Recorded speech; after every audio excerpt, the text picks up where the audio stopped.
Hey guys. Okay, guys. So it is Danny here. Welcome back to my channel. I am so happy that you're here.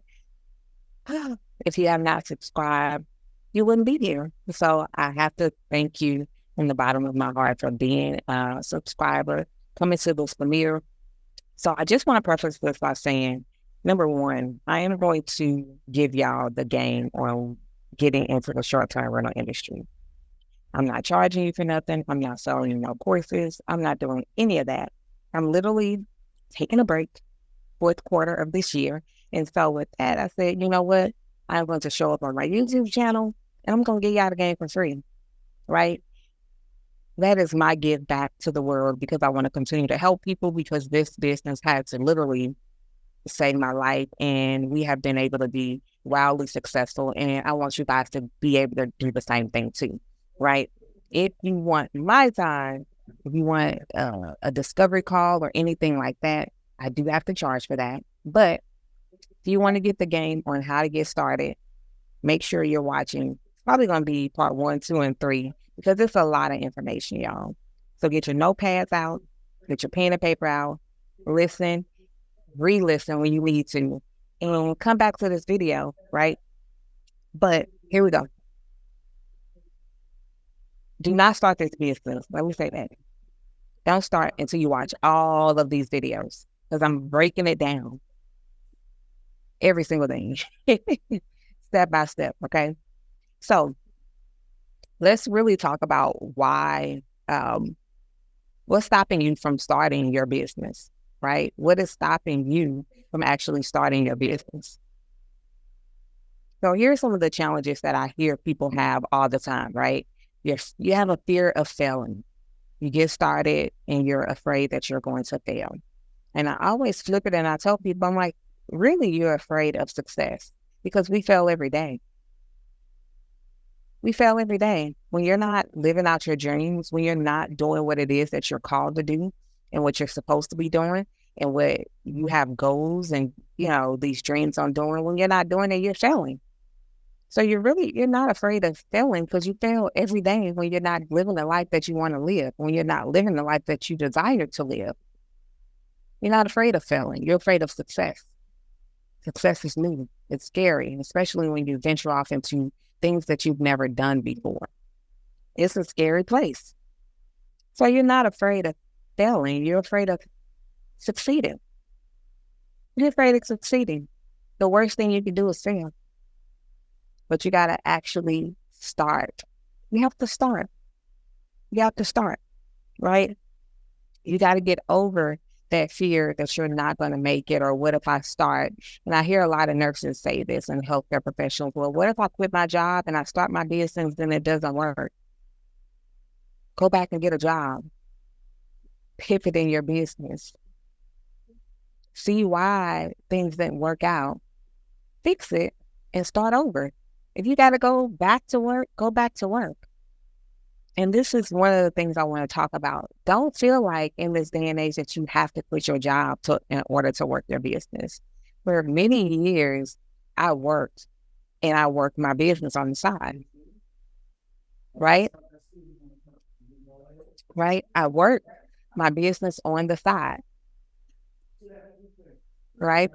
So don't feel like you have to up and quit your job and everybody's telling you to be, if you're a serious entrepreneur, you got to quit your job. You absolutely do not. You're running your own race against yourself.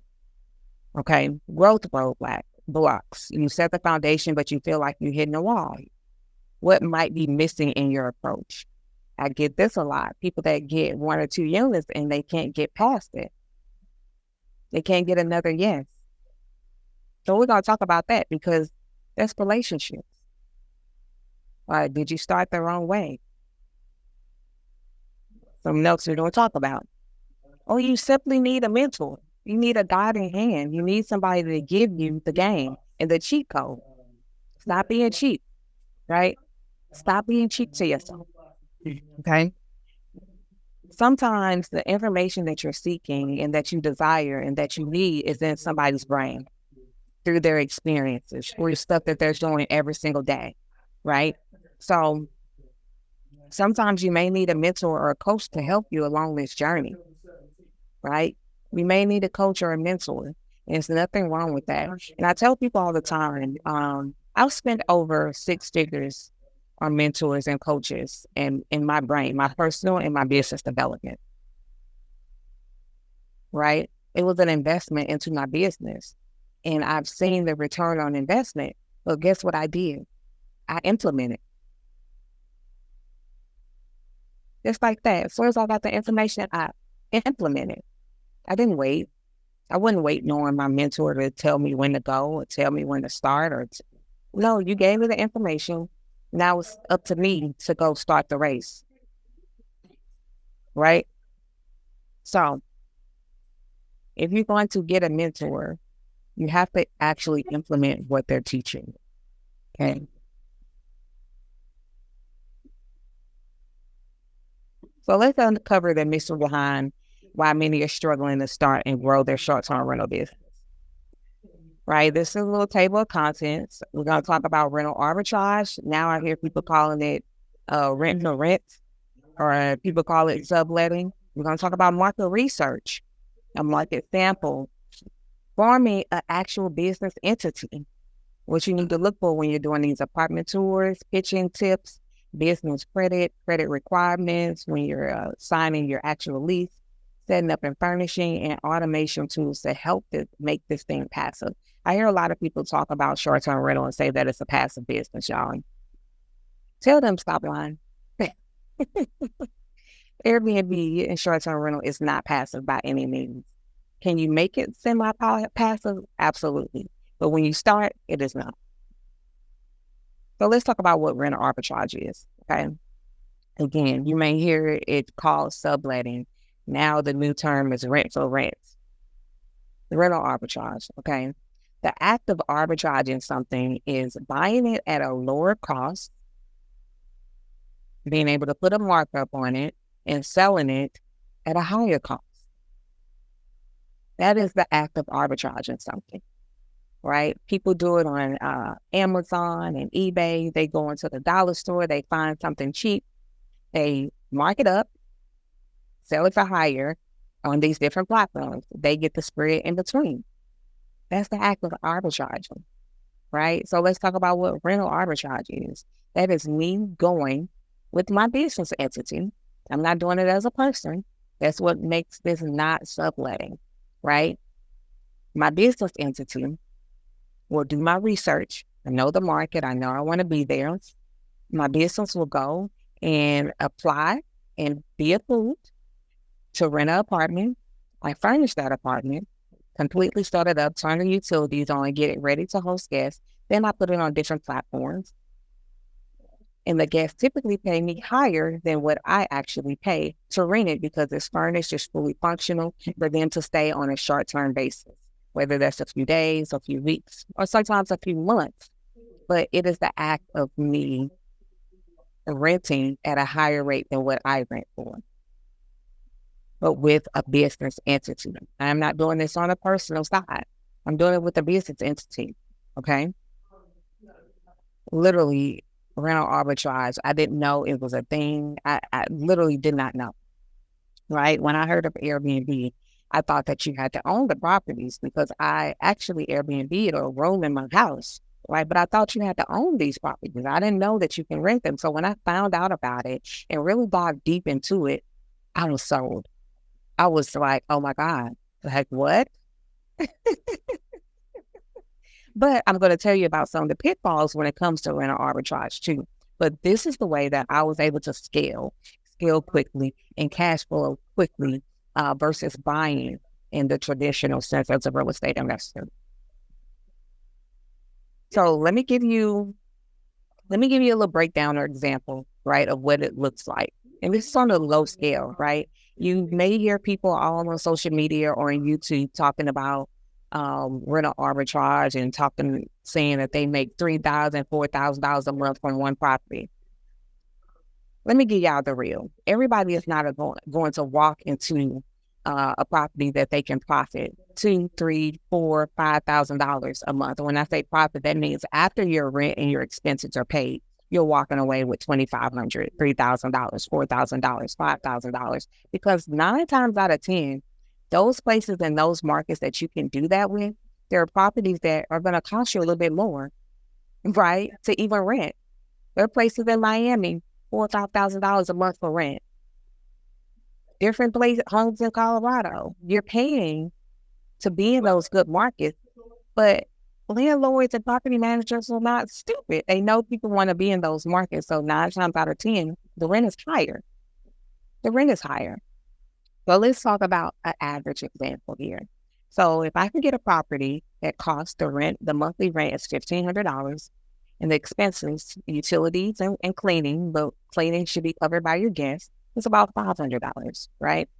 So income from Airbnb, if I've done my research and I know that it's a good market and maybe like the occupancy rate is about 60%, 60 to 70%. So that means that I can rent out or expect to rent out the unit for 20 days out of the 30 days a month, right? So at $150 a day, 20 days in the 150 is about $3,000. So when I take that $3,000, I'm going to take away the rent and also the expenses, and I can walk away easily with about $1,000. And this is not even with the unit being completely occupied for the entire month. And I'm going to talk to you guys about market research. That's a little snapshot, right? And yes, you can find properties that you can rent for $1,500. I think the lowest one of my rents was about $1,330, and they just increased it. And I think I pay about $1,425 or something like that now. And that unit stays room. Very, very, very profitable unit. Very profitable. I love it. Never letting it go. So you can still find properties that you can rent at a lower cost. That are not in the hood, that are not in bad neighborhoods, that people don't want to be in, and you can absolutely make money from them. Okay. Well, let's talk about some of the pitfalls when it comes to rental arbitrage and rent to rent now, as people are saying. So for market research, if you do not research the area that you're going into and you're just going into an area because you're like, oh, that's a popular destination. People go there all the time, or I visit all the time, and I just want a unit there because I think that it's popular, or I think it'll work. Or people are always going there, so I know it will work. But I haven't done any research, haven't looked at any numbers, I haven't done anything, but I just think that this is a good area. For market research, right, is one of the pitfalls. Not all leases allow you to do Airbnb. So just because they accept corporate applications and they do business with businesses, right, they allow your business to rent that property, does not mean that they will allow you to do Airbnb. You must get approval. I always teach people to be transparent. Tell people what you're doing. There's a way in which you say it, right? You're not hiding the fact that you're going to do Airbnb, but you're not just some person, that random person that wants to just do Airbnb. We have short-term rental companies, mid-term rental companies, corporate housing companies, right? So you can still be honest and be transparent and let people know, yes, Airbnb is one of the platforms that I utilize, right? But there's a way in which you say it. So if you're one of those people that's calling, oh, do you accept corporate leases? Oh, okay. Can I put it on Airbnb? Of course, they're going to tell you no. You have to be professional. Put your best foot forward when you're talking to these companies. And you're talking to these people in the office, okay? Your photos. I see so many people that want to start this business and they want to start it on a shoestring budget. So they cut corners and they go get used furniture. And they say, oh, I can put a unit together with $1,500. You can. If I would challenge, I probably could. Would it be or look like something that I desire to stay in? Probably not. Right? Probably not. If I was challenged and say, oh, can you put a unit together with $1,500? Yes, I could with bare bones, with the minimum, right? So a lot of people try to cut corners. And one of those things is they skip out on the professional photography. I don't know how many times I see it. Oh my God, I don't care what kind of iPhone you think you got. If you're not a professional photographer and you don't have professional equipment, it will not look the same as a real estate photographer. I'm sorry. You can be mad at me. I don't care. We can argue in the comments. It will not look the same as you having professional real estate photography perform. You want to sell your place in the best light. On a low scale, other Airbnb hosts are your competition. On the high scale, it's hotels. You've never seen a hotel with photos that somebody took from their iPhone. Stop being cheap. It's a one-time cost, y'all. $100, get the pictures done. You haven't done the market research, so you haven't even looked up the rules in that area when it comes to short-term rentals. You don't even know whether or not you need a permit or what the regulations are or what it looks like for you. You missing a permit can get you and the landlord in a lot of trouble because you missed the simple thing of doing research. And I tell people all the time, they're like, how can I find the information? Airbnb holds a lot of information right there on the free intranet and you're skipping it. You're not looking for it. Google Miami short-term rental permit, Miami short-term rental regulations. Google it, and it will take you to where you need to go. Most government websites will end in .gov, but literally you can Google this information. Houston short-term rental permit, Dallas short-term rental permit or regulation, and you will see the information come up. Do your research. Simple research. I have seen people set up 6, 7 units in a market. Didn't do simple research. And guess what? They had to go pack all of them up because they could not host there. They couldn't host in that city. It had to be 30 days minimum. Know your markets, y'all. Do your research. Do your research. This is a lot of money that you're investing to start your business. Do your simple research before you get started. But the advantages of rental arbitrage, y'all, as I said, as I've been able to do, you can scale a lot quicker. Again, I've said this before. If I want to pick up 10 apartments, I can do that. Absolutely. This month, next month, or the month after. But if I want to purchase 10 houses, that looks very different. Do I have the liquid capital to do that? Or do I need to go to a lender? I can't close. I may not be able to close next week on 10 houses if I haven't been fee approved, right? So it looks very different when you're trying to rent versus buy. So you can scale very much quicker. Low maintenance. You're renting apartments. Put in a maintenance request if something is happening in that apartment. Versus you having to find a maintenance man and a handyman and do all those things, right?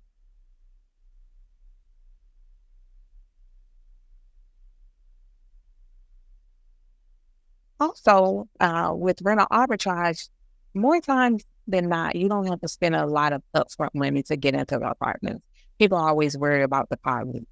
I think the most I paid for a deposit to move into an apartment was $250. That's the most. Typically, I don't pay anything. Right? Versus renting a home or trying to purchase a home or investment property. Once you get out of that FHA, or that first time home that you purchase, a lot of times you're going to have to put down some type of deposit. And then sometimes it starts at like 10 to 20% of the purchase price, right? So it looks very different. Rental arbitrage can work when you do it right, y'all. But you can get around those pitfalls just doing basic research and just preparing yourself, right? So we want to get into the market research now, okay? What that looks like, what it means. So market research, just gathering the information of that market, right? How many hosts are in this area? What is the average daily rate that I can, or the average daily rate that you can rent your space for? How occupied are these units doing for the hosts that are already in that area, right? What are people coming to that area for? or they coming for conferences, or they're coming because the real estate market is changing and they're coming there to buy homes, or businesses moving their headquarters there. Like, why are people coming to their area? They just coming to vacation, right? But this is going to help you understand what your guests are looking for, how much they're willing to pay, and who your competition is. Knowing your market is going to help you in so many different ways, because it's going to tell you how much you can rent your place for. Pick the places where people will actually want to stay, and understand when it's a busy season and when it's a low season, because you need to know that. And I tell people all the time, if you're in a place that has a low season, you have to be able to prepare for that low season, right? During the busy season, don't take all your profits and spend on frivolous things. Take your profits, put it to the side, because during a slow season, you might need that to pay rent. Understand your market. So common mistakes in market research that people skip. Skipping research could have you with no occupancy, can have you paying out of pocket for rent, right? Just because you see someone else in the market, and you're like, oh, such and such is there, I'm going to go get places there. And you ain't doing no research. You don't know what they know. You don't know what relationship they've built or what connection they've made. You're just going because you see someone else there, right? Common mistake. You're just going because it's a popular city. Common mistake, right? And again, some places are popular in the summer, but empty in the wintertime. So best practice, understanding what your guests love, they're liked about your property, can help you when you're starting your business. Understanding what they loved about somebody else's property. Listen to what people are saying. Listen to their pain points. Look at those reviews of other hosts, right? And once you actually start hosting, get feedback from your own guests. Ask them what they're looking for. What could be different? How could their stay be better? And also understand that the market can change. The market can change. So you need to be checking and figuring out what's going on. You know how many times I've heard people say, oh, my niche or my people are traveling nurses. Oh, I'm going to host travel nurses. I'm going to get these places for travel nurses. But yet they're not keeping up with what's going on in the world of travel nursing. They're not keeping up with the fact that the rates have changed and the rates are lower now. They're even lower than before COVID. The nurses ain't getting them COVID checks, right? They're not even getting the Irish checks that they were used to getting before COVID to be able to pay you what they once would pay you. You got to keep up with the trends of what not only what's going on in your city or the city that you're trying to host in, but also what's going on with your niche people, the people that you want to host. If you're going to host the travel professionals, you need to keep up with what's going on in their world, right? Basic research on. So market research, one of the tools I love is AirDNA. They have a free option, y'all. They do have a free option. They gives you a little bit of data, right? But I have the paid version. And I'm going to put a link down in the description that you can click on and start your account. The paid version literally gives me, I can use a tool that they call the Rentalizer. I can put the address in and it'll pull up the data. If there are other hosts in that area or near that area or even at that location, it'll give me real-time data, real-time, what is actually happening, what they see, right? It'll give me a breakdown on the calendar. This is when it's hot and slow, right? When it's hot, they signify that the calendar is orange. When it's a slow period or a slow day, or, it's blue on the calendar, but they give me a breakdown day by day, month by month of that particular market. Tells me how many hosts are in that area. It breaks it down by units that are managed by property management companies versus luxury units versus units that are hosted by just other hosts. Like, it gives you such a detailed breakdown when you have the paid version, right? So if you're interested in AirDNA, I suggest just try the free trial, y'all. Just the free version. And it's a wealth of information. even if you just use that as a baseline. Use it as a tool. It's there for market research. I love it. I'm going to put the link down in the description for you to go and sign up and create your account. But the other one that I love that is absolutely free is Airbnb. Airbnb gives you so much information, and it's right there in your face, and y'all ain't paying attention. Yeah, Airbnb. I can go and search the particular city that I want to be in, and I can look at the other hosts that are in that area. I can look at how they're doing their pricing, the nightly rate versus the weekend rate, their cleaning fee. I can see their up in bookings, their occupancy rate. I can read the past guest reviews. I can check the amenities that they're offering. I can look at their pictures, everything. I can see everything, right? It gives you so much information, and you guys are sleeping on it. You're sleeping on it, right? But these are the two tools that I use for my market research. There's some others that I look up as it pertains to the median home prices in the area, because a lot of people are like escaping certain cities like LA and New York, because when they want to have that dream of home ownership, those are cities that they can't do it in because they're being priced out of the market, right? Just even like looking at Houston, a lot of people are running to the suburbs of Houston, buying their homes, right? So looking at different stuff like that, I'm looking at, whether or not different companies are putting their headquarters in cities. Like if they're running to a particular city for a reason, that tells you that jobs are going to come. The job growth is going to be there. And people are going to come. They're going to need people to work those jobs. So guess what? They're going to have to move to that city. They may have to relocate to that city sometimes. So I'm looking at different things like that. But I always do my market research, okay? And AirDNA and Airbnb are the tools that I love. So proper market research is the backbone, y'all, of actually starting. Knowing your audience, setting the right expectations will keep you ahead of your competition, right? So we're going to take a deeper dive into a market research case study. We're going to look at Charleston, South Carolina. Very, very hot market. Very, very hot market, y'all. If you know, you know. So let's kind of break it down. I'll let you guys kind of look over it. It's a historic city in South Carolina, but beautiful, beautiful vacation place where people love to go.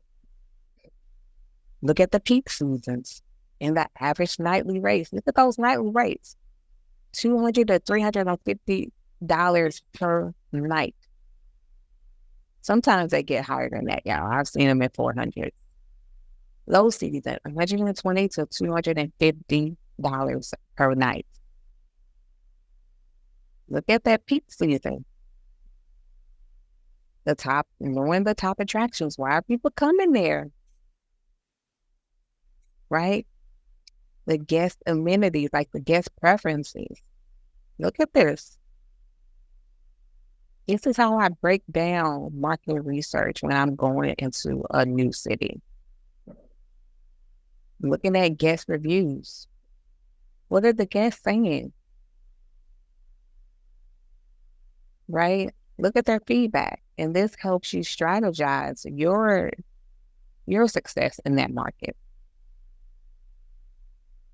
Success requires knowing the city's ebbs and flows. You got to dive deep into it, and your property will be able to stand out and sustain in that market. But you have to do your research.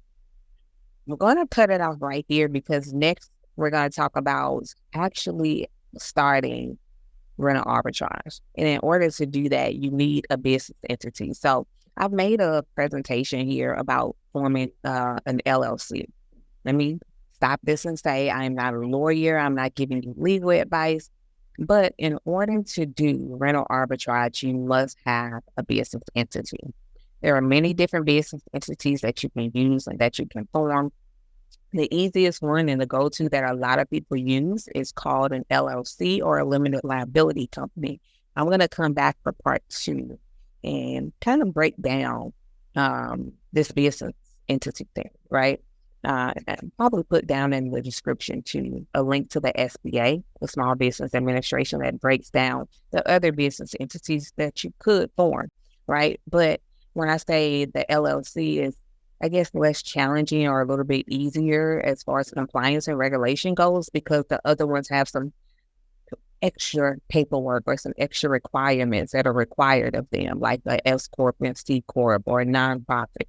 I see people all the time that, want to start this business with a nonprofit. And I'm like, you can, but you have to understand a nonprofit essentially isn't really owned by anyone, right? But if you're going to work in the nonprofit or be employed by it, you have to give yourself a salary, and the nonprofit is working for some type of cause. So the money that's coming in shouldn't just be going to salary. So it's a whole lot of other modalities as it pertains to nonprofits. Or nonprofits bad? Absolutely not, right?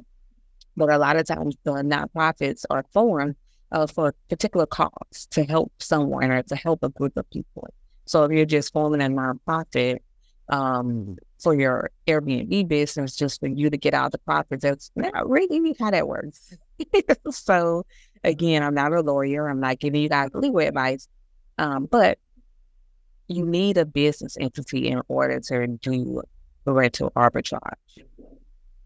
I'll say that again. You need a business entity to actually be doing rental arbitrage. I've seen people on this George Bush internet telling y'all to just, get a CPN and get a property. Or use your personal name, your personal social security number, and get a property. Actual mentors and coaches and Airbnb gurus helping people use their personal information to get apartments to start their short-term rental business. That's not how you do this business. That's not how you start. That's not how you sustain. I'm sorry. Somebody got to say it. Somebody has to say it. I don't care if the apartment tell you to put it in your personal name. Can you co-sign? Yes. Co-sign for your business? Yes. But to just strictly put it in your personal name, that's not how you do this business.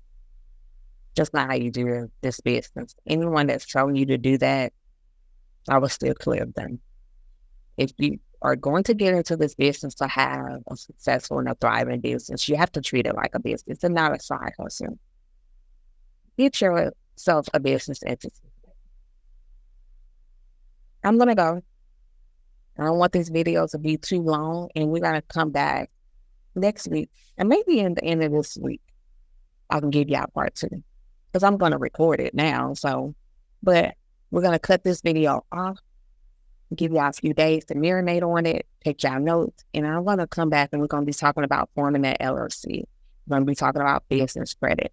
We're going to talk about how you can automate this business, right? What that looks like, so you can actually make it semi-passive.